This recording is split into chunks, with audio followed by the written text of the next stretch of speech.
오늘 본문은 예수님께서 공생애를 시작하시면서 광야에서 40일을 밤낮으로 금식하시고 기도하신 후에 사탄에게 시험과 유혹을 받는 내용을 기록하고 있습니다. 40일을 줄이셨기에 사실 예수님은 몹시도 지쳐 있었던 상황입니다. 그때 사탄이 나타나서 끈질긴 유혹을 합니다. 그리고 예수님을 괴롭힙니다. 더군다나 당시 상황이 제자들이 옆에 아무도 없었고 홀로 예수님이 계셨던 그 상황에 이 사탄 마귀가 예수님께 나와서 3가지 시험을 합니다. 이 사건 전에는 예수님이 세례요한에게 요단강에서 세례를 받으실 때에 하늘로부터 너는 내 사랑하는 아들이라 하는 음성을 들으시죠. 그래서 하나님의 아들이라는 그 소식을 사람들은 듣습니다. 한낱 그 나사렛 목수의 아들이었던 예수님이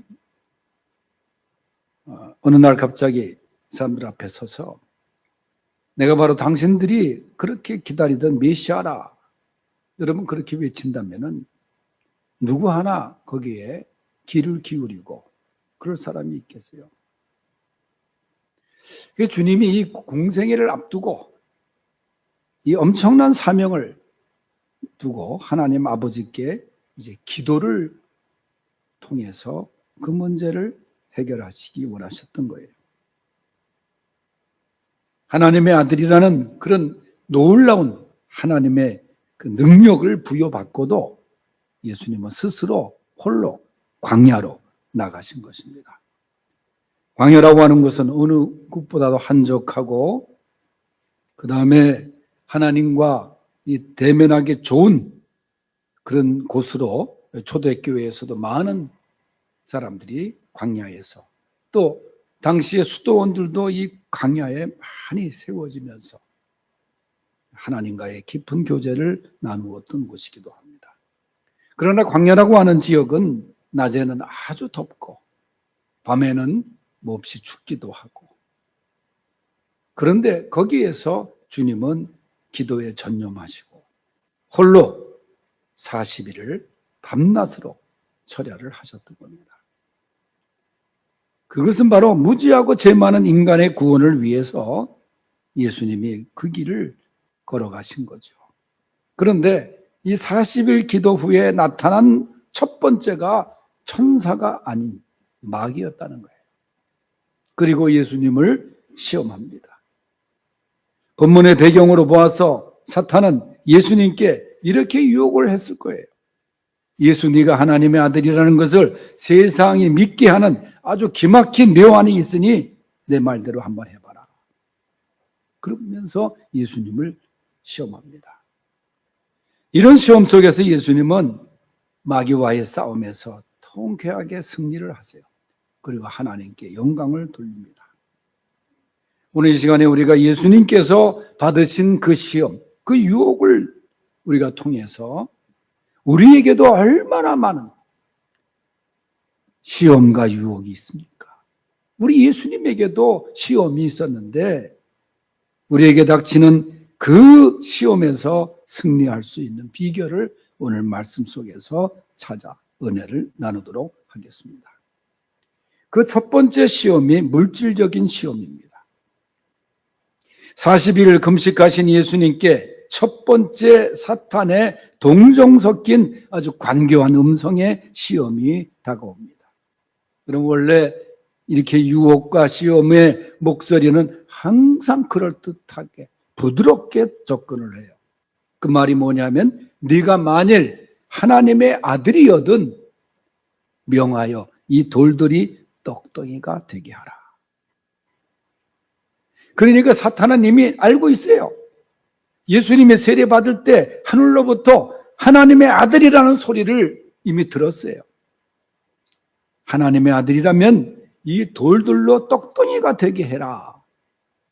그 당시에 광야에 널려져 있는 그 돌들, 이 돌들로 떡덩이가 되게 하라. 그래서 40일 동안 굶은 너도 배부르게 먹고, 지금 로마의 식민지로 굶주려 있는 이스라엘 백성들도 배부르게 하라.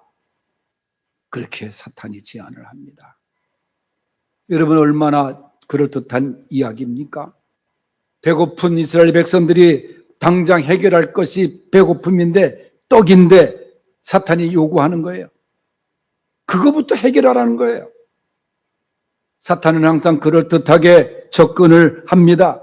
때로는 합리적인 방법으로 도저히 그것을 붙잡지 않으면 안 될 것 같은 그런 것으로 우리를 유혹을 합니다. 물론 시장하신 예수님, 능력의 예수님이기에 돌로 떡을 만들어 또 드실 수 있는 분이에요. 그러나 한번 여러분 생각해 보세요. 예수님께서 정말 돌로 떡을 만들어 예수님이 잡수시고 육체의 새 힘을 얻어서 이제 세상 앞에 섰다고 합시다. 그리고 그 떡을 사람들에게도 나누어 주었다고 생각합시다. 많은 사람들이 환호하면서 예수님을 따르겠죠. 배고픔 속에 있는 백성들이 새로운 지도자라고 따르겠죠. 그러나 그들은 진정 예수님을 따르는 것이 아니라 예수님의 손에 들려진 떡을 보고 따르는 거예요. 주님이 그것을 아신 거예요. 여러분, 주님께서 오신 것은 십자가의 길입니다. 예수님께서 물질로 모든 사람의 온갖 갈증을 씻어주려고 했다면은 여러분, 그 길을 걸어갈 수가 없어요. 육신의 문제만 해결하는 것이 아니라 예수님은 영혼의 문제를 생각하셨던 것입니다. 여러분, 하늘나라는 먹는 것에 있는 것이 아니라 믿음과 소망과 사랑에 있다고 말씀합니다. 이때 예수님은 구약 신명기 8장 3절을 말씀해요. 사람이 떡으로만 살 것이 아니요 하나님의 입으로 나오는 모든 말씀으로 살 것이니라. 그러면서 사탄을 물리치세요. 그렇다고 예수님이 우리의 먹을 떡과 온갖 물질적 필요, 거기에 무관심한 분이라는 것은 아닙니다. 여러분, 떡은 수단일 뿐 결코 목적이 되어서는 안 된다는 거예요. 사람에게는 육체가 주림고 목마름이 있지만은 그 이전에 갈구하는 것 이상으로 더 깊은 강한 주림, 목마름, 그게 영혼의 목마름입니다. 그래서 본문 4절에 보면 사람이 떡으로만 사는 존재가 아니라는 거예요. 떡으로만. 여러분, 우리는 떡으로만 사는 존재가 아니라는 거예요. 떡으로만 사는 존재는 물질주의자들이 말하는 것이고 공산주의자들이 말하는 것입니다. 오늘 성경은 사람은 하나님의 말씀으로 사는 존재니라. 우리의 배고픔은 떡으로 채울 수 있을지라도 우리의 영혼의 배고픔은 하나님의 말씀으로 채워져야 한다는 거예요. 아모스 선지자는 아모스 8장 11절에서 세상에 양식이 없어 기근이 아니라 하나님의 말씀이 없어 기근이라고 말씀하고 있어요. 물질적인 어려움이 많은 시대를 우리가 살아갑니다. 육신적으로 힘이 듭니다. 그렇다고 영혼의 기근을 만나서는 안 되는 것이에요. 주님은 그 길을 경험하셨기에 그 유혹을 받으셨기에 우리의 형편과 사정을 너무나 잘 알고 계시는 분이에요. 물질의 유혹으로, 물질의 시험으로 믿음을 저버리는 일이 결코 없기를 바랍니다. 하나님 말씀대로 사는 우리들에게 빌립보서 4장 19절은 나의 하나님이 그리스도 예수 안에서 영광 가운데 그 풍성한 대로 너희 모든 것을 채워주시리라 말씀하고 있어요. 두 번째 예수님이 당하신 시험은 명예와 인기의 시험이었어요. 사탄이 물질 문제, 경제 문제, 이 떡 문제를 갖고 나오자 예수님께서 말씀드린 대로 말씀으로 승리하십니다. 사탄은 물러서질 않아요. 그리고 예수님을 거룩한 성전 꼭대기로 인도하여 속삭입니다. 예수 사람들은 조용히 믿는 것을 원치 않네. 극적인 것을 좋아하는데 이 성전 꼭대기에서 뛰어내려 사뿐히 착지를 하면 사람들이 너에게 감동해서 몰려들 것이다. 그리고 네가 하나님의 아들이니 상처 하나 입지 않을 테니까. 그러면서 예수님께 두 번째 시험을 합니다. 뛰어내리라는 거예요. 여러분, 이 이야기는 사탄이 얼마나 간교한지 구약 시편 91편 11절을 인용한 거예요. 사탄이 얼마나 그렇게 말씀을 가지고 인용을 하는지. 여러분, 이단들이, 이 마귀 집단들이 얼마나 성경을 지 멋대로 해석하면서 인용을 합니까? 그러니까 예수님은 단호하게 말씀으로 또 대항을 해요. 주 너의 하나님을 시험치 말라. 신명기 6장 16절 말씀으로 물리치십니다. 당시 성전이 시온산 꼭대기에 아주 고원지대에 세워졌어요. 성전 모서리에서 이쪽 행각에 있는 데서 보면 보통 140m가량의 높이입니다. 그런데 그 밑에는 기드론 골짜기가 있었어요. 그러니까 사탄이 그 꼭대기에서 뛰어내리면 거기서 죽지 않고 살아나면은 얼마나 사람들이 너를 좋아하겠느냐. 그러면 네 인기가 높아갈 것이고. 예수님을 시험합니다. 여러분, 예수님은 그 유혹을 물리치십니다. 마귀가 인용한 시편 91편 11절 말씀, 12절 말씀을 예수님도 믿어요. 하나님의 말씀으로 알고 있어요. 그래서 예수님은 주 너의 하나님을 시험치 말라. 말씀하세요. 그러니까 고의로 자기 자신을 위험한 상황에 빠뜨려 놓고 하나님의 나를 보호해 주시라는 계산으로 하나님을 시험하지 말라는 거예요. 다시 말하면 하나님의 능력을 전리품처럼 보여달라고 하는 것을 단호하게 예수님은 배격하는 거예요. 오늘 이 말씀 속에서 우리가 생각할 것은 기적만을 추구하는 신앙, 그것을 주님께서는 배격하시는 거예요. 기적만을 좋아하고 또 그런 식으로 믿는 신앙. 여러분, 매일 나의 생활 속에서 하나님을 향한 신뢰와 신앙과 신념의 사랑, 예수님께서 원하시는 거예요. 푸른 초장란에 하나님을 의지하라. 제가 제목으로 기록한 말씀이 있어요. 우리들의 삶 속에서 우리가 배워야 할 가장 중요한 일은 하나님을 의지하는 것이다. 성경은 우리에게 하나님을 의지하라고 반복해서 말하고 있다. 우리가 우리의 삶 가운데서 하나님을 가장 중요하게 생각하고 하나님을 따르며 하나님의 말씀에 귀를 기울인다면 하나님은 우리를 돌보아 주시고 우리에게 필요한 모든 것들을 채워주신다. 승리하는 크리스찬이 되기 위해선 하나님이 우리 삶에서 가장 중요한 존재가 되어야 함을 기억해야 한다. 그래서 좋은 성적, 좋은 직장, 성공적 사업, 성공적인 우리의 미래 등 그 어떤 중요한 것들보다도 하나님이 더욱 중요한 존재가 되어야 한다. 매일 나의 삶 속에서 하나님의 임재하심, 그 존재 속에 살아가는. 사탄은 예수님께 끊임없이 유혹을 해요. 아무리 인기와 명예를 얻게 해준다고 유혹해도 그런 식으로 믿으면 곤란한 거죠. 극적인 기사, 이적을 베풀어 단번에 인기를 얻으라는 유혹을 물리치신 주님의 모습을 우리는 생각해야 됩니다.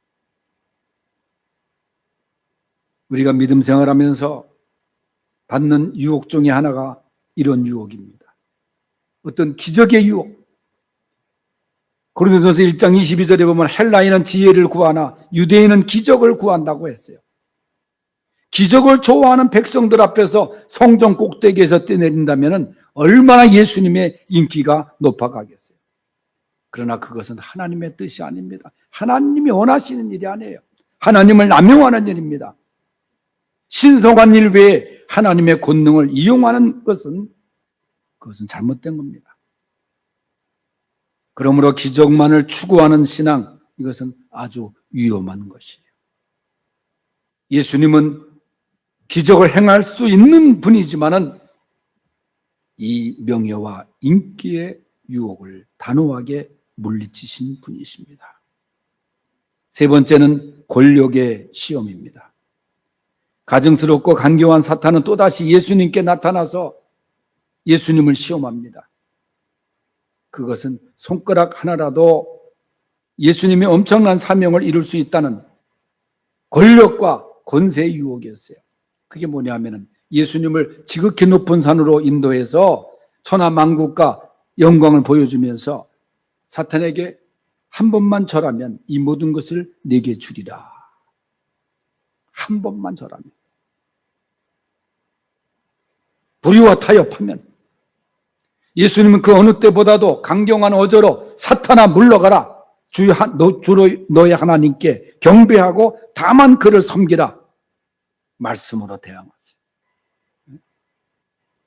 예수님은 이 말씀에서 나의 가는 길은 권력의 길이 아니라 십자가의 길을 걸어가야 되느니라. 세상과 타협하지 않습니다. 세상과 적당히 타협하고 권력에 복종하고 권력의 눈이 어두워서 믿음을 저버리지 마라. 그런 말씀이에요. 예수님은 세상의 권력을 얻기 위해서 세상의 비율을 맞추려고 오신 분이 아닙니다. 당시의 이스라엘 민족 전체가 정치적인 지도자 메시아를 기다렸습니다. 왜냐하면 로마의 압제하가 얼마나 힘들었는지, 그래서 해방자를 원했습니다. 그것을 잘 알고 있었던 사탄이기에 네가 정치적인 메시아로 등극하면 백성도 좋고 그렇지 않느냐. 그러기 위해서 한 번만 절하면 된다. 여러분, 사탄은 많이도 안 해요. 우리에게 요구할 때 한 번만, 단 한 번만 해라. 한 번만 절해라. 그게 무너지는 거예요. 단 한 번의 양보와 타협으로 권력을 누릴 수 있는 특권을 준다고 해도 그 유혹에 넘어가서는 안 되느니라. 다시 말씀드리지만 신앙은 타협해서 존재하는 것이 아닙니다. 신앙은 지키는 겁니다. 절충이라는 게 없습니다. 적당히가 없습니다. 다니엘의 신앙이 뭡니까? 그리 아니하실지라도, 하나님이 그리 아니하실지라도 나는 우상에 절할 수가 없습니다. 오늘 말씀해 보면은 한 가지 중요한 특징이 뭡니까? 사탄이 말씀으로 접근해 오니까 예수님께서 똑같이 하나님의 말씀으로 대항을 하세요. 승리를 하세요. 우리가 사탄의 시험에서 이길 수 있는 유일한 무기가 바로 하나님의 말씀이라는 것을 보여주신 것입니다. 내 인생의 경험이 사탄의 시험을 이길 수 없어요. 내 경륜이 내가 좀 오래 믿었다고 사탄의 시험 이길 수가 없어요. 하나님의 말씀으로 무장할 때 에베소서 6장 10절 이하에 나온 말씀처럼 사탄을 찔러서 이길 수 있는 공격용 무기가 바로 하나님의 말씀입니다. 말씀으로 무장해야 돼요. 세상의 말이 아닙니다. 경험이 아닙니다. 하나님의 말씀으로 무장할 때에 오늘 사탄이 예수님을 향해서 접근했던 이런 물질적인 시험, 명예적인 시험, 권력의 시험을 우리가 싸워서 승리할 수 있는 겁니다. 한 말씀만 드립니다. 우리 교단 장로님이시기도 하고 유명한 영화 배우이시기도 한 신영균 장로님. 참 제가 어릴 때 이 신영균 장로님이 주연했던 그 빨간 마우라, 그 영화를 내가 한 5번 이상 본 것 같아. 천호국장에 가가지고 얼마나 그 영화 정말 기억에 남는지. 그 마지막 그 북한의 승리교인가 하는 달인데 그거를 그냥 못 끊어가지고 보급로를 끊어야 되는데 이 신영준 그 양반이 주연한 그 가운데 그 비행기를 몰고 가서 그 다음에 총탄을 맞으면서도 비행기가 같이 추락을 다리에 해가지고 거기서 나중에 죽지 않아요? 참 멋있는 영화고 그 영화로 이 신영균 씨가 유명해. 원래 이분이 알고 봤더니 서울대 치과대학을 나온 치과 의사였더라고. 그 치과를 해도 돈 많이 벌 수 있는 사람인데 영화계에 이제 발을 디뎌두면서 이 영화 중에 참 많은 영화를 남겼죠. 미워도 다시 한번 같은 영화다. 근데 이분이 저 예인교회 서울로의 장로님, 이제 은퇴 장로님인데 이분이 보니까 91세더라. 91세. 올해 91세. 그런데도 이분이 아주 그냥 얼마나 그 건장한지. 근데 기자가 얼마 전에 이분과 이렇게 긴 시간 동안 인터뷰를 했는데 이제 내가 90이 넘었는데 살아봐야 얼마나 더 살겠습니까? 그러면서 나는 그저 하나님께 받은 거니까 하나님께 베풀고 가면서 내 인생을 마무리하고 싶어요. 그러면서 내 간 속에는 내가 읽던 성경책 하나만 함께 넣어주시면 됩니다. 그런 얘기를 해요. 그러면서 그가 저 영화 배우고 그렇게 유명하고 인기 있고 돈도 많고 그런 그 영화 배우로서 성공을 한 사람인데 얼마나 많은 유혹들이 많았겠어요. 자기에게 심지어는 이 신영균 씨를 홍콩 여배우가 좋아해가지고 자살한 사람도 있었다고. 옛날에 내가 알기로. 얼마나 많은 유혹도 많고 도박도. 근데 이분이 평생 동안 영화배우 하면서 그 스캔들 한 번 없었던 사람이 신영균 씨라는 거예요. 여러 가지 돈 문제도 그렇고. 그러면서 그가 이 집안, 기독교 집안에서 태어나가지고 가장 좋아하는 말씀을 기자에게 얘기한 것이 고린도전서 15장 10절이에요. 나의 나된 것은 하나님의 은혜로 된 것이니 내게 주신 그의 은혜가 헛되지 아니하고 오직 나와 함께 하신 하나님의 은혜로다. 평생 이 말씀을 자기가 좋아하면서 살았다는 거예요. 물론 국회의원도 2번이나 한 사람이에요. 얼마나 유혹들이 많았겠어요. 그러나 말씀으로 지키고 그 많은 재산 자기가 나온 대학에 다 기증하고 영화인들 위해서 기증하고 이제 남은 모든 재산을 다 기부하고 제가 하나님 앞에 이제 가겠다 하는 것이 지난 주간에 어느 신문에 실린 기사입니다. 기도하겠습니다.